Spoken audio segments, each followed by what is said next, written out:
A Grammy-nominated rap legend just got caught on camera allegedly sprinting out of the most famous hot dog joint in America without paying a single dollar. $9. And the woman behind the counter did not just call him out. She chased him to his truck, cameras rolling, and what he did next has the entire internet picking sides tonight.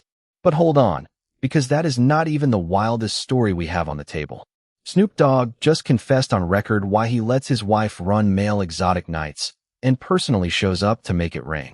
Rick Ross finally broke his silence after 50 Cent danced on his album sales, and what Rozay said back has the whole rap game arguing about who is really faking their numbers. And Shaq sat his own son down and admitted something on camera that no father ever wants to say out loud. He lost his family chasing greatness.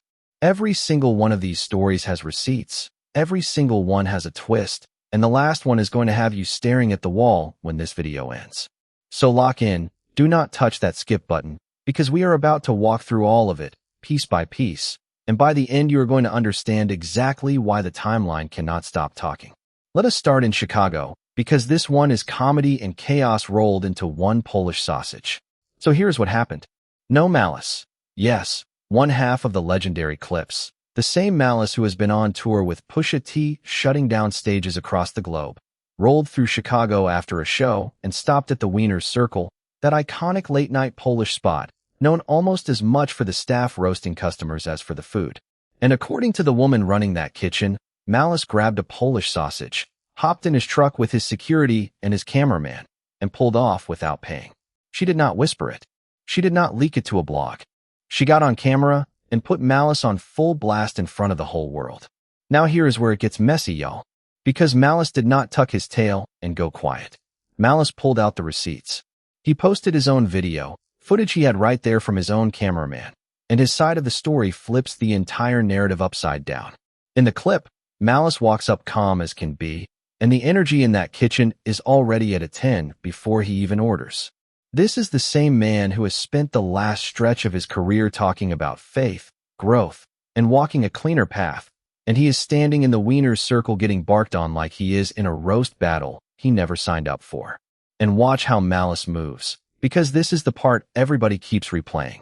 She is loud.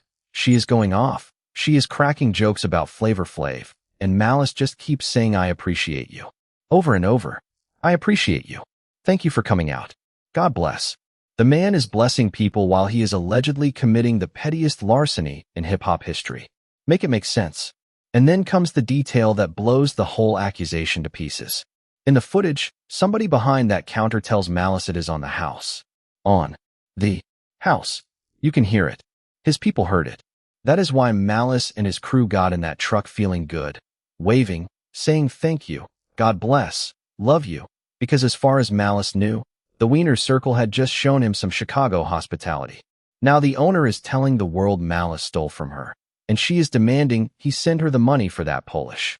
She even said forget the tip, keep it, calling the man a thief in front of millions. So now you have two videos, two versions, and one $9 glizzy sitting in the middle of a full-blown internet trial. Let me ask y'all something, and be honest in the comments. If Malice, a man who has been touring the world, a man whose group just had one of the most celebrated runs in rap. If Malice really wanted to steal, is the master plan really a Polish hot dog? At the most famous hot dog stand in Chicago? While his own cameraman is filming. That is either the dumbest crime of the century, or, and stay with me here, it is not a crime at all. Because everything in Malice's footage points to a misunderstanding. The man thought the sausage was comped. He thanked them. He blessed them. He drove off waving like he just left a family cookout. Meanwhile, the Wiener Circle is built on exactly this kind of loud, wild, in-your-face energy that is literally their brand. People line up to get yelled at there. So is it really crazy to think wires got crossed in a kitchen where everybody is performing? But here is the twist nobody is talking about. Whether Malice is right or the owner is right, the Wiener Circle has not had this much free publicity in years, and Malice has not trended this hard since the Clipse reunion announcement. A $9 Polish sausage just did what marketing budgets cannot. And notice how Malice handled it. No anger, no clapback, no diss track, just footage, calm energy, and a God bless. That is a man who has seen real storms and is not about to lose his peace over processed meat. Still, the streets are split down the middle. Half the timeline is screaming free Malice. The other half is saying pay the woman her $9, and a very loud third group just wants to know why nobody is talking about how the man got called Flavor Flav in his own scandal. Drop your verdict below. Is Malice a glizzy bandit or the victim of the loudest misunderstanding of 2026? Because we are not done, and what Snoop Dogg just admitted makes this hot dog story look like a church picnic. And since we are doing a full autopsy on this glizzy situation, let us look at the 3 details that actually decide this case, because the internet keeps arguing about vibes and ignoring the evidence. Detail number 1, the footage itself. Malice did not respond with a paragraph or a publicist's statement. Malice responded with video. That matters. People with something to hide go to Notes app. People with receipts go to the camera roll. Within hours of the accusation, Malice had a compilation up showing the entire exchange from his side, and nothing in that footage looks like a man executing a heist. There is no urgency. There is no looking over the shoulder. There is a man standing in a kitchen full of loud energy, smiling, absorbing jokes, and telling a woman who is going off on him that he appreciates her. If that is what a thief looks like, it is the politest robbery in recorded history. Detail number 2, the on-the-house problem. This is the load-bearing wall of the whole case, and the owner has not addressed it once. Multiple people in that clip can be heard treating the sausage like it was comped, and Malice's crew reacts exactly the way people react when they have just been given free food. Thank you. God bless. We appreciate it. Love you. Watch the body language when they leave. That is not the walk of people who got away with something. That is the walk of people who think they just experienced the famous Chicago hospitality everybody talks about. Now, could the owner have a different memory of what was said? Sure. Kitchens are loud. That kitchen especially. But if your whole case is he knew he was stealing, the on-the-house moment is a canyon-sized hole in it. Detail number 3, the math of motive. Let us be forensic about this. Malice is in the middle of a celebrated tour run with the Clipse. The group is having a career renaissance most artists would trade limbs for. The risk-reward on stealing a $9 Polish sausage is not just bad, it is historically bad. It is all risk, no reward. People do reckless things when they are desperate or when they are arrogant, and Malice in that footage is neither. He is a man trying to get a late-night bite after a show who walked into the loudest restaurant in America. Occam's razor says misunderstanding. The internet's razor says content. And the truth probably lives somewhere in between, in a loud kitchen where a joke about free food and a serious accusation collided at 2 in the morning. Now, I would be doing y'all a disservice if I did not give the owner her fair hearing too, because there is a version of this where she is the one being wronged. Small business owners deal with dine-and-dash nonsense constantly, and it is infuriating. If she genuinely believes Malice walked out on a bill, her anger is legitimate. $9 is $9, and the principle matters more than the amount when you are the one holding the receipt at the end of the night. And let us be honest, the Wiener Circle is famous for exactly this flavor of chaos. That spot has been roasting customers, celebrities, and entire city governments for decades. The staff going viral for yelling at somebody is not a scandal there, it is Tuesday. So some of this might just be the Wiener Circle being the Wiener Circle, with Malice cast as the evening's entertainment whether he auditioned or not. But here is the part that should bother everybody, regardless of whose side you are on. Notice how fast a black man with a spotless recent record became a thief in the headlines. One video, one accusation, and half the blogs ran with stole as the confirmed fact before Malice's footage was even uploaded. No alleged. No according to. Just flat-out theft in the headline. Because theft gets clicks and misunderstanding gets skipped. And that is the real story hiding inside the sausage story, the speed of the accusation versus the speed of the correction. Malice spent years rebuilding his name, his faith, his image, and it took one loud video to drag him into a crime he probably did not commit. The lesson writes itself. Your reputation takes decades to build and one viral clip to put on trial. Which is exactly why Malice's response is the masterclass. He did not match her volume. He matched her with evidence. He let the footage talk, kept the God bless on his lips, and walked away cleaner than he came in. Whatever you think about the sausage, study the composure, because that part is free. Now let us talk about Snoop Dogg, because the Dogfather just sat down for an interview, and explained his marriage philosophy in a way that has everybody from relationship experts to the barbershop completely divided. Snoop Dogg has been married to Shante Broadus for decades now. Through fame, through scandal, through everything the industry throws at a couple. And people have always wondered how Snoop and Shante make it work. Well, Snoop just told us, and his answer starts with pimping and ends with male exotic dancers. You heard me right. Stay with me, because the logic is actually wild. Snoop Dogg broke it down like this. He said the essence of a wife is to be a version of you but still be herself, to be as strong as you, to be vulnerable enough to show she is human, and to be supportive through anything and all things. And Snoop was clear, it cannot be a one-way street. Then Snoop Dogg gave the example that had the whole room leaning in. Snoop said there was a chapter of his life where he was fully infatuated with the pimp lifestyle. And Snoop did not mean casually. Snoop Dogg said he started hanging with actual pimps, dressing like them, going to players' balls, studying the whole culture. Because growing up, Snoop explained, the pimp was the superhero in his neighborhood. The car, the girls, the money, the slick talk, the fly clothes.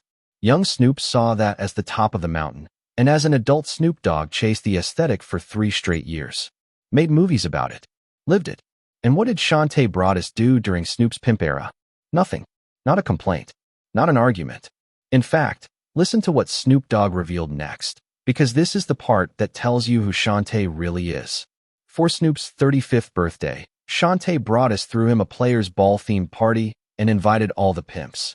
She did not just tolerate her husband's wildest phase. Shante catered it. That is the woman Snoop Dogg married. So fast forward to about 2 years ago.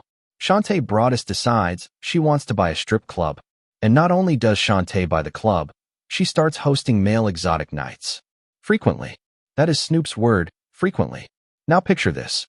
Calvin Broadus, the dogfather, one of the most recognizable human beings on planet Earth, finds out his wife is running male exotic nights at her club.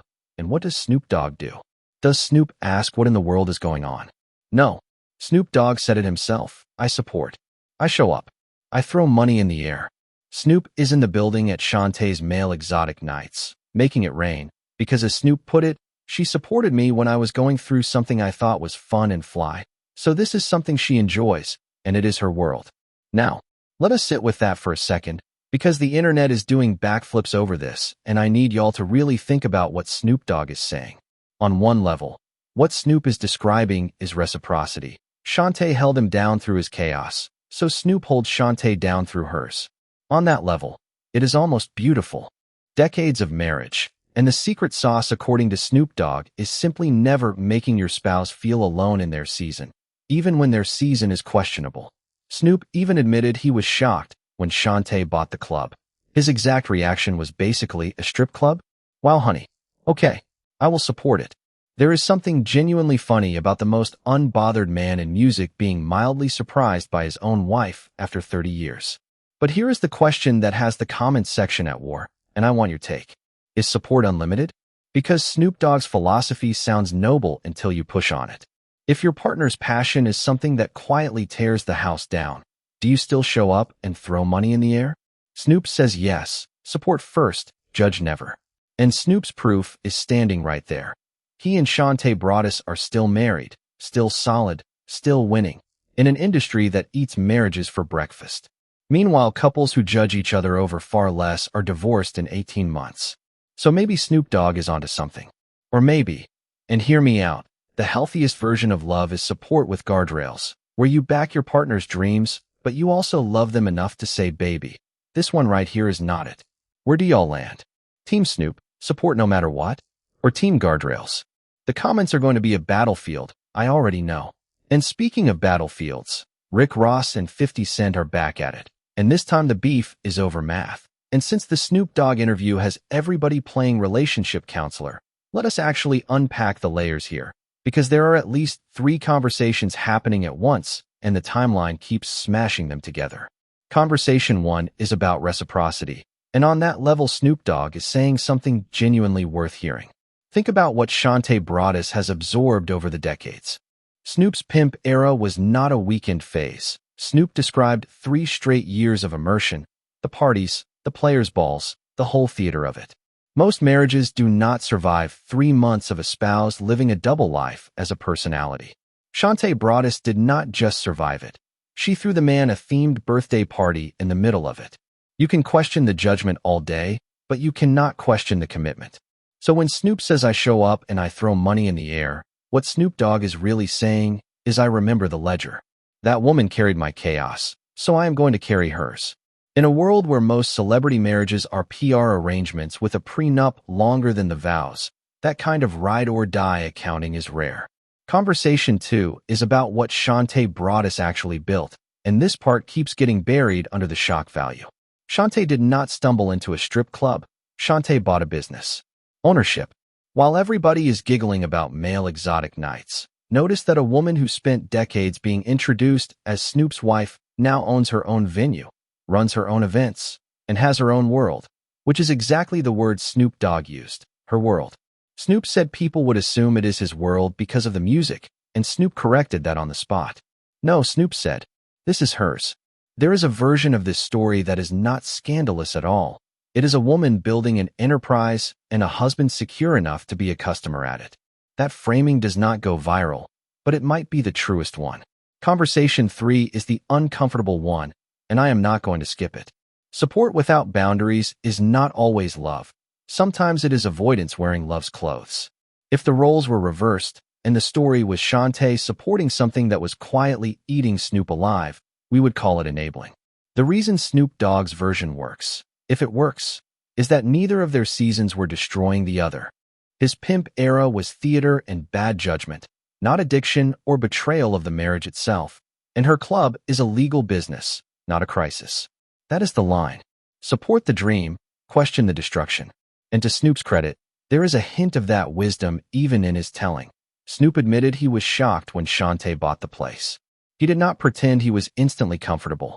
He just chose trust over control, and 30-plus years of marriage says the choice has worked so far. And can we acknowledge the comedy in all of this? Because Snoop Dogg remains the best storyteller in the culture without even trying.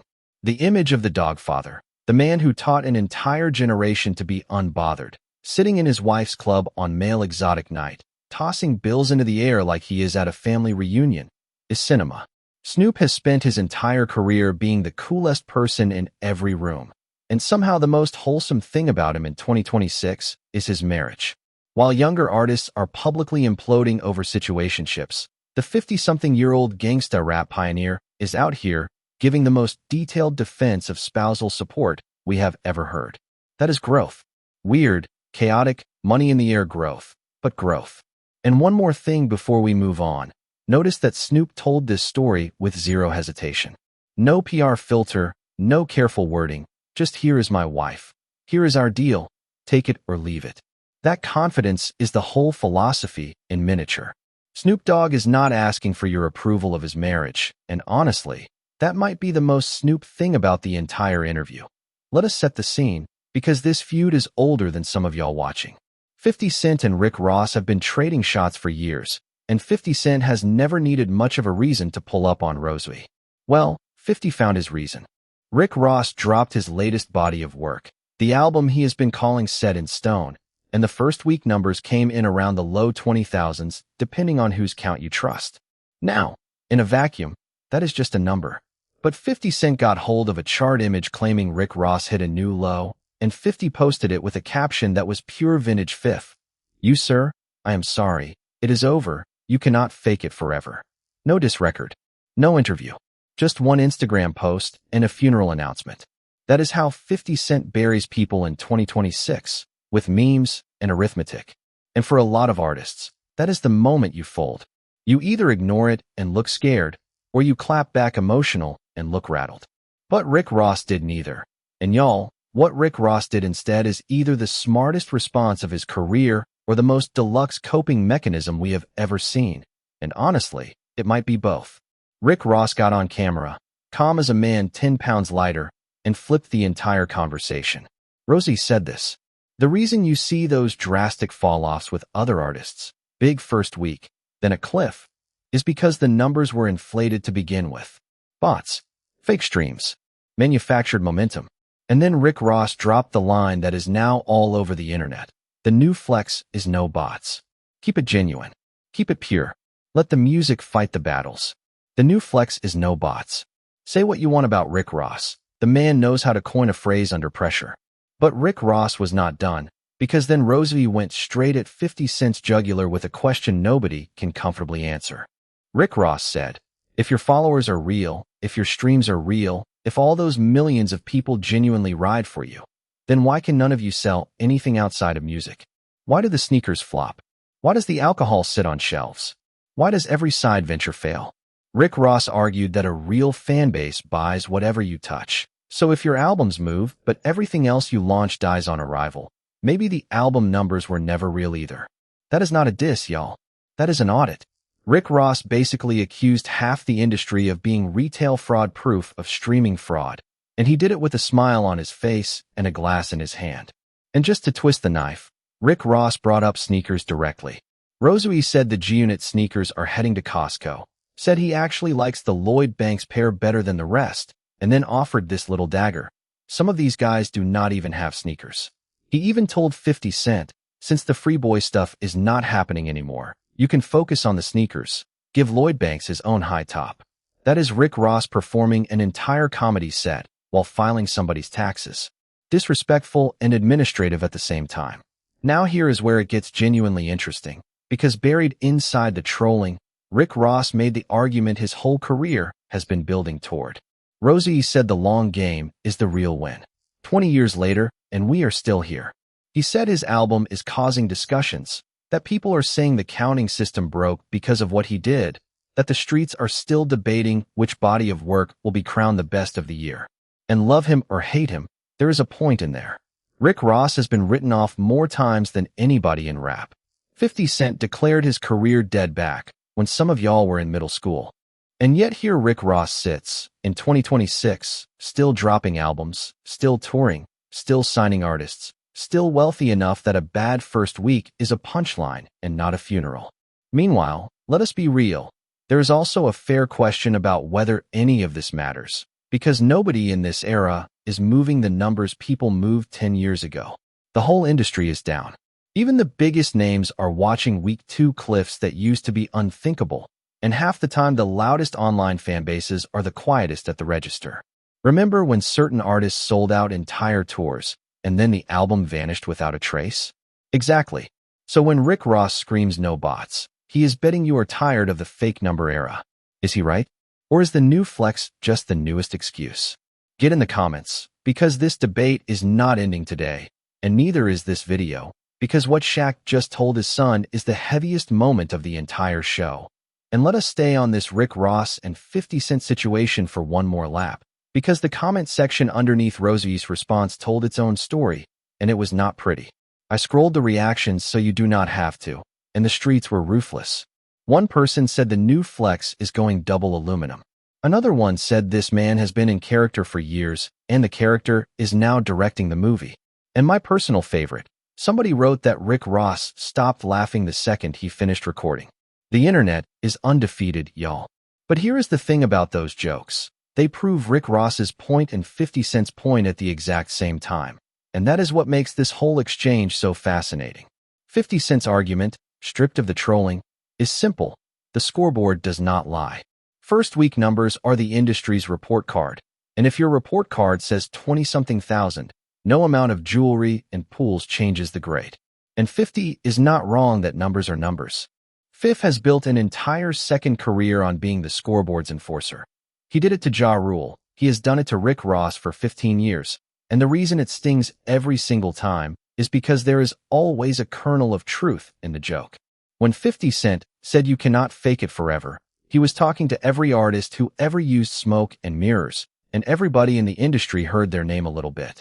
But Rick Ross's counter is the more interesting argument, and honestly it is the one the whole industry should be having. Because Rozay is pointing at something real. The streaming era turned first week numbers into a marketing product instead of a measurement. Everybody knows the games. Bundle deals, playlist pumping, fanbase mass buying schemes, and yes, the bots everybody whispers about and nobody names. So when Rick Ross stands there and says my low number is real and your high number might not be, he is not just coping. He is calling the entire scoreboard rigged. And the receipts he waves around are hard to argue with. If an artist can pull a giant streaming week, why do their shoes sit in outlets? Why does their liquor brand fold? Why does every product they touch outside of music die quietly? A genuine fanbase shows up for everything. A manufactured one only shows up where the machines tell it to. That is the audit Rick Ross ran, and nobody from the other side has answered it yet. Not 50, not anybody. And then there is the long game, which is where Rick Ross actually has the strongest hand. Say what you want about Set in Stone's first week. The man has survived every death certificate 50 Cent ever issued him. Fifth declared Rozay finished years ago, multiple times. And Rick Ross is still here, still releasing albums on his own terms, still running an empire, still able to trend worldwide off one-camera video from his pool deck. There is a version of winning that does not show up in week 1. It shows up in decade 2. Rozay literally said it. We are here 20 years later, and I will see you at the top because the road is long. Is that the talk of a man rationalizing a flop, or the talk of a man who watched 100 hot first weeks turn into forgotten careers? Maybe both. That is why this feud will never die. Both of them are right about each other, and neither will ever admit it. One thing is certain, though. 50 Cent already saw the response, and Fifth has never once let Rick Ross have the last word. So watch that man's page over the next few days, because the reply is coming, and when it lands, we will be right here breaking it down. And before we close this out, I want to take a breath and show some love to the family, because y'all carry this channel, and I do not say that enough. To everybody who has been in the comments keeping these conversations respectful even when the topics get wild, I see you. To the Day One supporters who have been riding since the beginning, through every format change and every algorithm storm, thank you.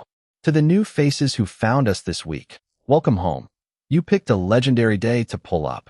And to the person who wrote in last week saying this channel got them through a genuinely dark season, you know who you are, and I want you to know that message is exactly why we do this. The celebrity stories are the vehicle, but the conversations underneath them, about marriage, about sacrifice, about faith, about what success actually costs, that is the cargo. We are keeping your family in our prayers, and if you are going through something heavy tonight, let the Shaq story remind you that even the biggest giants are fighting battles you cannot see. Be kind to people this week. Now, let us finish strong. Now I need y'all to shift gears with me, because this next story is not funny, and I am not going to dress it up. Shaquille O'Neal sat down with his son for a conversation that was supposed to be about basketball, and it turned into one of the most honest, most painful things a superstar father has ever said on camera. His son has been working, training every single day, talking to coaches. The young man even got invited to try out for the Sacramento Kings. And any other dad might have just said congratulations, go get it. But Shaq has lived a life most of us only watch on television, and Shaq knows the bill that comes with greatness. So Shaq looked his boy in the eye and asked him the question nobody wants to hear. Are you ready to live that life? And then Shaq did something that took real courage. Shaq made it personal. He asked his son, how many birthday parties did I miss? A lot. How many school plays did I miss? A lot. How many mornings did you wake up and I was not there? A lot.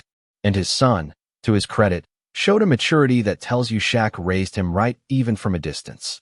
The young man said he respects it now, that as a kid the family always wondered if dad was going to be there. But they understood he was playing, he was busy, and every NBA family goes through it. That is a son handing his father grace. But Shaq was not asking for grace. Shaq was warning him. Because then Shaquille O'Neal said the sentence that is going to sit with me for a long time. Shaq said, if you want to be great, you have to sacrifice everything. And then, in his own words, he admitted it. I lost a family trying to be great. Stop and hear that again. I lost a family trying to be great. This is Shaquille O'Neal. For rings, Hall of Fame, a business empire, one of the most beloved personalities on earth. The man has everything money can buy, and the thing he chose to tell his son, the one lesson out of everything he has learned, is that greatness built him his family. He told his boy the ending is great because now he can pour into his kids and help them become great, but only if they truly want it. And if not, Shaq said it plain. If you are not going to put 1,000% into it, let us just take Reebok over and get back to number one. In other words, son, we are already rich. There is a whole business empire sitting right here that does not require you to miss your own child's birthdays. That is a father telling his son the trophy costs more than the trophy is worth. And I want to talk directly to y'all for a second, because this is bigger than Shaq. We live in a culture that worships the grind and never shows the invoice. Everybody wants to be great until greatness asks for the payment plan. The missed holidays, the empty chairs, the relationships that quietly die while you are chasing the ring. Shaq paid it. Shaq is telling you he paid it. And the scariest part of that whole conversation is that Shaq does not regret it exactly. He just refuses to lie to his son about the price. So the question I am leaving with you is the same one Shaq left with his boy. What is greatness worth to you? And what are you actually willing to lose? Because everybody says everything, until everything is actually on the table. Think on that. And we're going to land this plane with one more story, because Fabolous just did something nobody saw coming, and it ties this whole episode together. Yes, Fabolous. Rozay, the same Fabolous who has given us 2 decades of slick talk and punchlines, just stepped into completely new territory. Fabolous has gone gospel. Now, to be clear, Fabolous has not announced a full gospel album, but Fabolous just dropped a gospel record, an actual faith record, and the message in it is not surface level. Fabolous is talking about faith in a way that sounds like a man who has been doing some real living and some real thinking. The heart of the record is this: the only way to show you truly have faith in God is to stop worrying and move. You have to do the thing. You have to trust that what God has for you is already waiting, and your only job is to get there. That is not a hook, y'all. That is a sermon with a beat under it. And I know some people hear Fabolous on a gospel record, and their first instinct is skepticism. Same reflex, every time an artist known for the streets leans toward faith. But let me push back on that, because this is exactly the kind of move we claim we want to see. We beg artists to grow. We beg them to mature, to give the youth something with substance, to use the platform for more than the same 3 topics. And then when a Fabolous actually does it, half the timeline wants to audit his motives. Here is my position. When a man with that kind of influence starts pointing people toward the Most High, that is a win. Period. Does it mean Fabolous is finished evolving? No.